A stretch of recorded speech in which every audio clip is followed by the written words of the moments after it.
Greetings, my beloved. Welcome to my digital empire. This is Key. So I just came to the camera to talk about rebirth. It's actually my birthday week.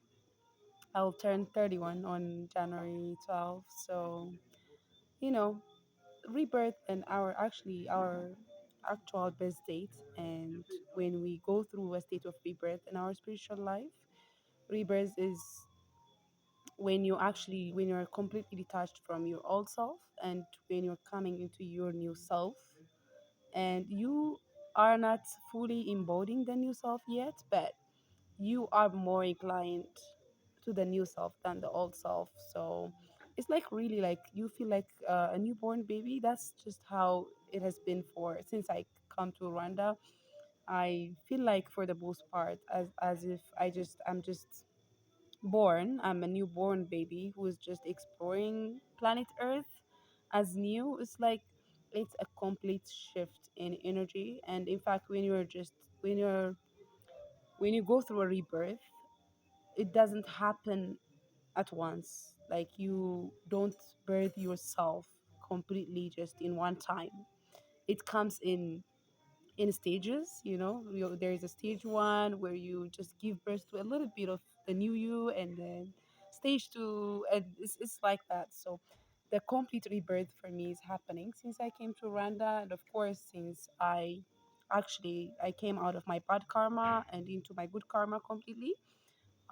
Things have been easy since I moved to Rwanda. Honestly, it's not only they've been easy. Actually, I'm just I feel like everything is miracle. It's life is a miracle, and these people that I have a soul contract with for this lifetime, the people that I'm meant to do business with, the people that I am meant to collaborate on artwork, and the people that I'm supposed to heal with are popping up from every corner. So there is never a day where I just went out and didn't experience something that's connected to my past and my future. You know what I mean? Basically, the present moment is where the past and the future meets. So it doesn't matter what kind of commitment that we entered in the past life if we aren't able to execute that in this present moment. If we can't commit to the things that we said we want to do, the person that we promised, we vowed to become, if we don't follow through in action and in our thoughts and in how we feel inside, it just doesn't matter, right? So I mean, yes, people are meeting me halfway and it's nice, but I just experienced the rebirth this time around, and as if it's making me love, I'm just, I'm love, you know what I mean? I'm love, and that's my natural state to be loved, to be loved. Is this just, like I listen to binaural beats. Binaural beats is how I heal. They are a magnificent tool for healing. So usually, there's a frequency to love vibration. So when you listen to that, really it makes sense. Like it's just my own cells, my body cells respond to that frequency, and I'm like, in everything I do, I'm opening up to love. All of these walls that we build around ourselves and these limitations that we have against love. And honestly, like I'm sure if each and every one of you were asked before you meet your partner, your life partner, if you were asked what kind of partner you want, we all have our standards, right? Like for the friends that we want to be on the same page, we want to like the same thing, we want to be into the same thing, which is not bad, but our expectations of love and how it should come into our lives and how it actually unfolds in reality, it can be totally different. So, I had that expectation of just I have that limitation around me that I didn't notice before I became love because of these rebirths, thankfully. Um, I was just clinging to the past for the most part, you know what I mean? Just I was clinging to my soul group, to my twin flame, saying, things have to be this way or that way. Just I didn't not knowing that I was blocking my blessings, so when you become love, all you know is that vibration of love, that state of being okay with everything and having compassion as your ordinary language. it's my ordinary language to feel compassion, to feel to see myself connected to my environment, the people around me. So nobody can tell you how to love. Nobody can actually set a standard for how we should relate to each other, which is sometimes it just doesn't make sense how far people can go in their expectations of you, and you want to actually confirm to their expectations. Yeah, so society tells you a husband and wife should be this way, society tells you best friends should be this way. So we've been limited to that thinking of wanting to standardize our gathering, our coming together, our loving one another in some way, in a way that our mind could totally see it and understand it. But love is love is a complete surprise. It's a complete surprise, and it's a vibration, and anything and everything that's love is going to come to your way, just if you choose to be loved and not just just uh, clinging on the idea of just being with one person, or just being with a certain type of people, the color, like, oh my goodness, like, you wouldn't believe how many limitations I had against love. In fact, I would say I want a spiritual husband, or I want to live in a spiritual community. It's not bad to know what you want, but to be fixated on that is just literally blocking your blessings. And I'm understanding that, especially now I'm out of town.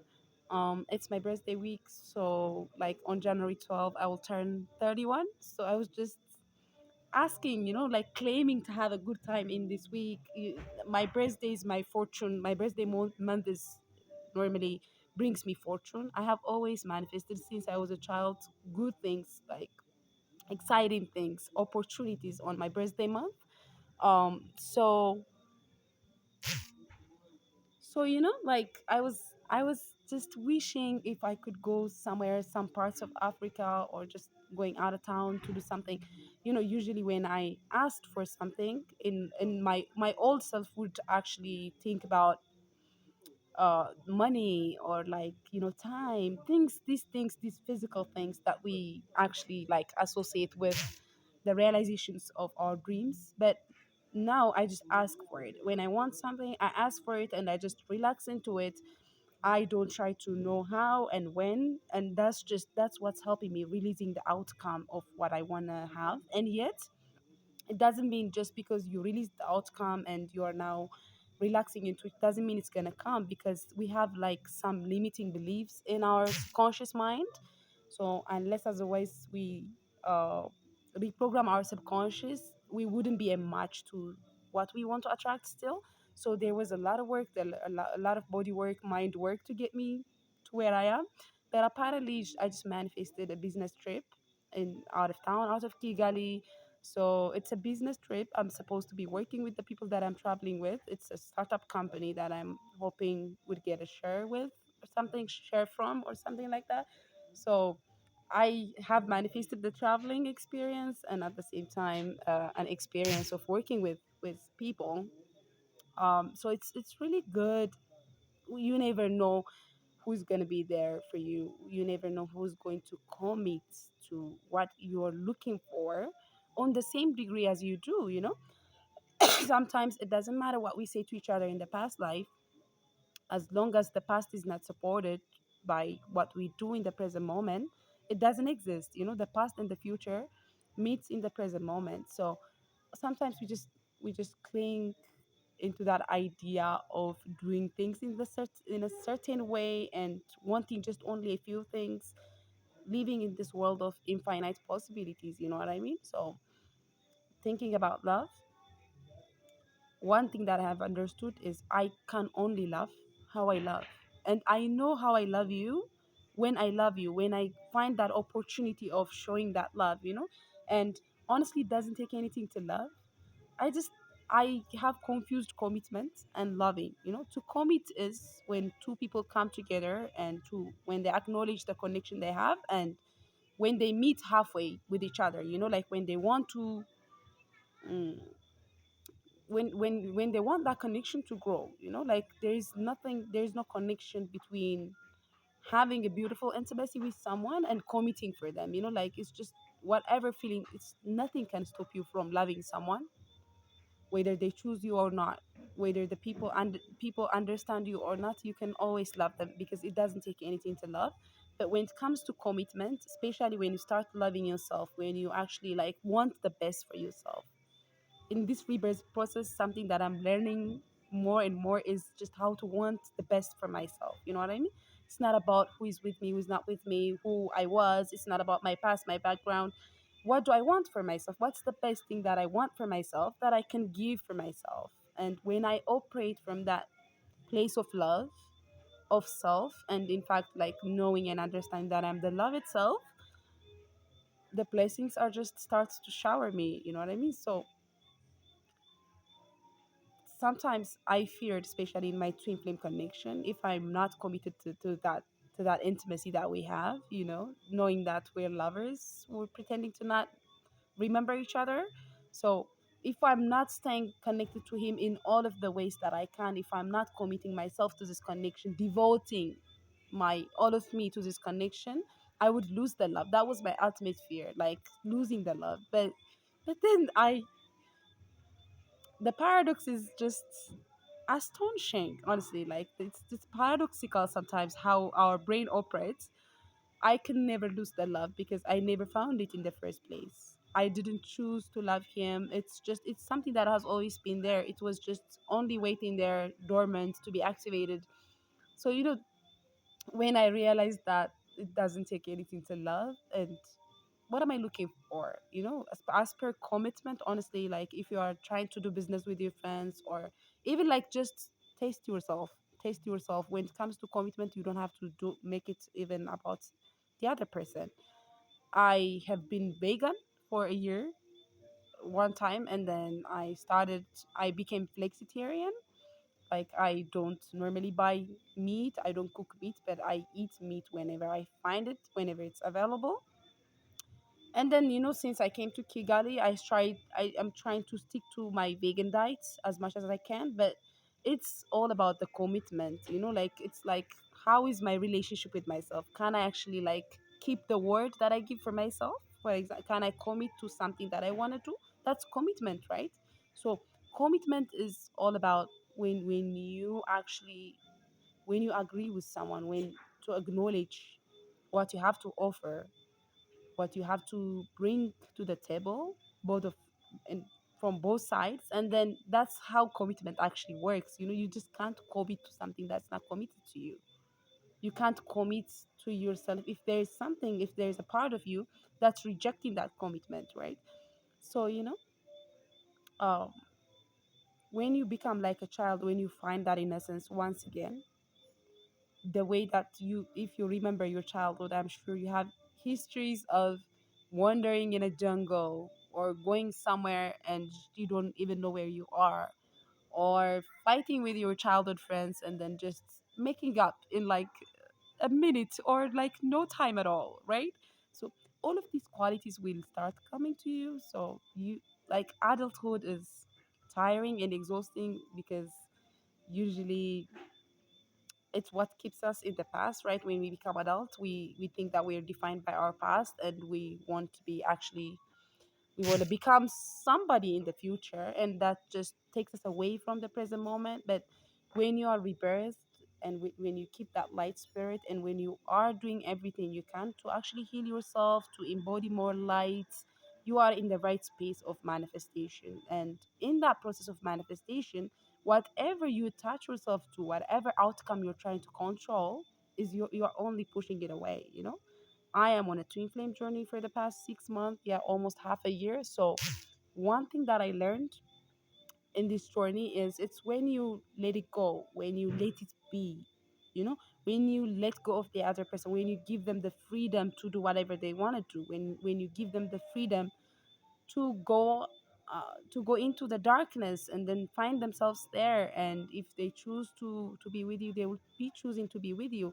Actually, the twin flame dynamics is just a perfect mirroring. So I know that if I was in the right vibration, if I had healed enough, subconsciously and consciously, if I had healed enough, and if my twin flame also healed enough, we would be together by now. So the unfoldment of our manifestation and how we see them in our mind, how we dream about them, and when they come true in a practical sense, there's a time difference. There's a gap in those two things, and what narrows down the gap and actually bring forth the manifestation itself onto the ground is your ability to relax, your ability to embody more love, because nobody tells you how to love. I mean, how do I love? Where is the standard?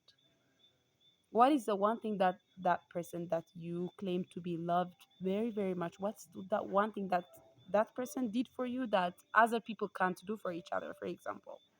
And loving you doesn't mean not loving other people, doesn't mean does love have hierarchy? I think what gives love hierarchy in the end of the day, unconditional love is just given. That's who we are.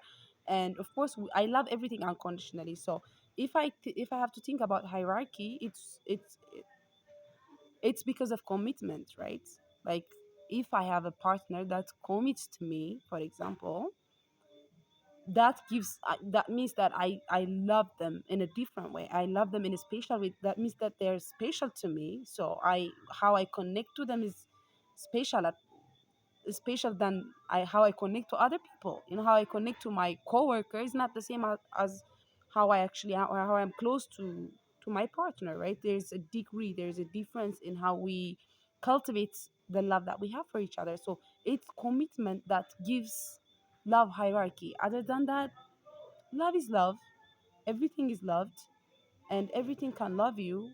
So that the only thing that you you need to do to be at peace with yourself and with the divine, and to actually receive your blessings in tenfold, in 20 folds, even like nothing. If job bless you, nobody can curse you. What's meant for you is always waiting for you. And if anything, it's you yourself that's getting in the way of that connection between you and the divine. It's you who is blocking what's meant for you. No one can actually do anything about it. It's like, for me, I'm pretty much in my destiny now. I'm on my path that was laid down for me.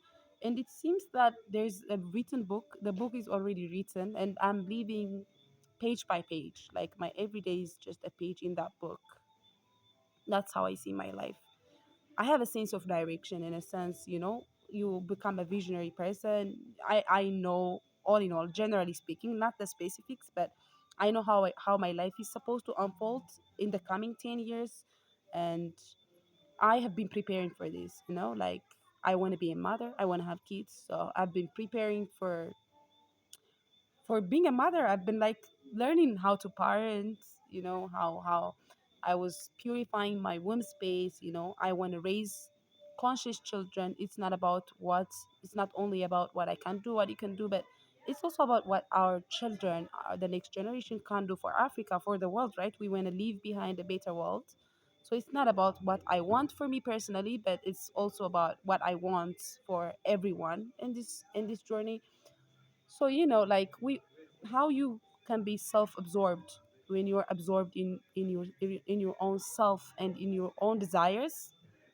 You can't overstretch yourself and become that love that you truly are. You can't go there, like, because you have some personal things that you're demanding. You want the most beautiful women in the world. So in that case, if you had the chance of manifesting someone strong, or like understanding partner that was meant for you, you will just reject it, you'll resist it, because what you want is beauty, than integration, than stability. So, when we say we want something, and for us to know that, in fact, that if that something is meant for us, we have to first cleanse ourselves, being pure in the inside and in the outside.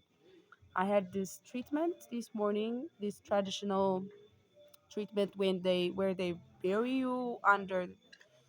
the earth and then put some sand all over you. Like it's good for joints, and like for muscle and for internal organs. And I was bathed by some herbs, and it's a hot springs water here in Rwanda on the west side. It's a very healing place. So I was there in the morning. So I just understood how being clean matters in our spiritual journey. When we are clean inside and outside, when we're just when we become that light, when we are not anymore dense, and when we just find the courage to let go of the darkness and the negativity, that's when actually life becomes effortless. So I'm not in the waiting mode anymore. You know what I mean? I know that there are some things that are meant to be for me in this lifetime, but I'm not like just knowing them doesn't mean waiting for them. I vibrate higher, and I act and live and feel as if I have the things that I have asked for. Why wouldn't I have it?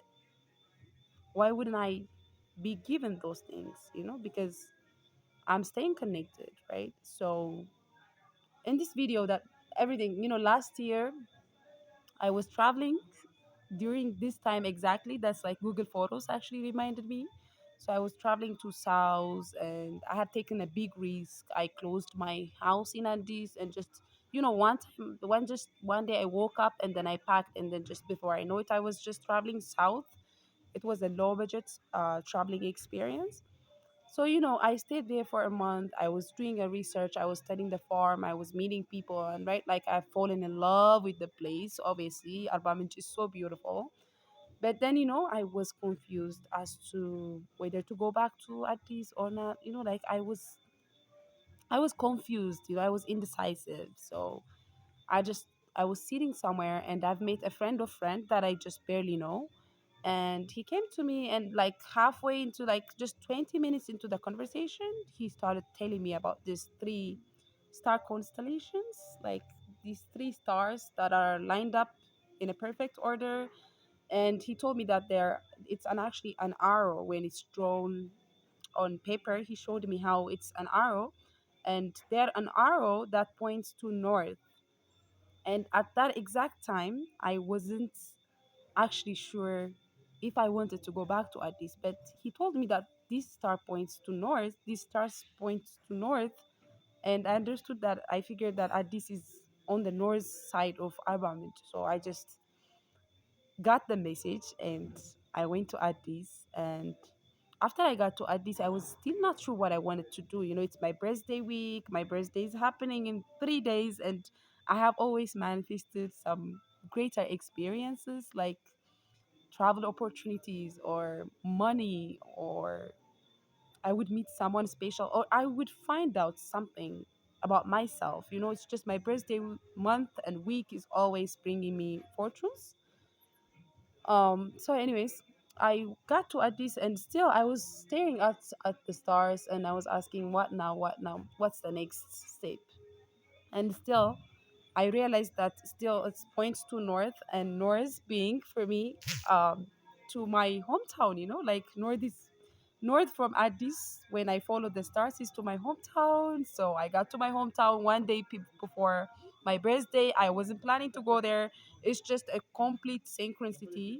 So after I got there, it was clear for me. I was connected to my childhood experiences. I went to my old village where I was born. It's just where poor people live. Like so. I went there on my birthday, like early in the morning. I visited that. I had flashbacks of my childhood, both good and bad. And then I took myself out to like some cake time, um, in one of the nicest places in my hometown in Gondar. That's how I spent my birthday. And even after that, like after my birthday passed, I was baptized in the pool that was built in the 16th century by the royal families. And I told you that I identify as a royal family. It's not something that I know, it's also something that I feel that I am. So that's when actually I received information about my past life on my birthday week. I tell you, like I remember that I am the incarnate of Queen Mintawa of the Quara, who built church in Gondar. So I visited that church. I had flashbacks of all of that memory of me being her and my experience with my lover back then, and the king that I was married to, based on family influence. All of these things I remembered, and these things are the information that I had that led me to actually understanding that I am on a mission from the Most High, from the Majesty. So, this time around, it's the same thing, except I am out of Ethiopia for good and I'm in Rwanda. But like, it's just a new start, a fresh start, more knowing more about myself and just dissolving into nothingness in a very beautiful way. So, guys, what I'm saying is rebirth is actually connected to our actual birthday. It can be connected to our actual birthdays based on the synchronicities and how spirit is trying to communicate to you actually. But when you go through a rebirth, you become like a little baby, little girl, like in an adult body. But now you have seen a lot of things in life. Of course, I don't mean people can manipulate me or actually like I'm not telling you that I'm a little baby who acts irrationally, but I have that innocence in me, and it's a very nice thing. That's just what makes life very sweet and enjoyable. Like, I'm not serious all that much. I don't have a past to cling to, I don't have a future to look forward intensely with anxiety. So it's just you are in the present moment, but you are an adult who's educated and who have seen things in the world. It's a very wonderful place to be. So I'm just following. I have like 6 more days to go. I don't know what more fortune this birthday week is gonna bring, but I'm all about traveling and wanting the best things for myself. Actually, the more I love myself, and I when I became love, one thing I understand is it's all about wanting the best thing for yourself. So to want to commit to something, to someone who's not committing to you, is not wanting the best thing for yourself, right? Because the love cannot be taken away. It's who you are. It's something that you have always had. So if that's the case, why not focus on how you can be committed to bringing the best experience for yourself? You can commit for your diet, you can commit for some of your dreams, the things that you want to build. You want to commit to people who are committed to you in some way, in a friendship way, and whatever and however love unfolds. Since there's no standard and barrier to love, love is not limited by gender, love is not limited by color. So at the end of the day, it's all about opening yourself up to receive. And when you open up yourself more and more, the blessings will be countless. You'll wake up in the morning, you feel excited to start a new day. So guys, wish me a happy birthday, and please tell me about your rebirth experience if you had one or if you are even going through one. Let's talk. I love you, and I'll see you in the next video. Rastafari. Bye.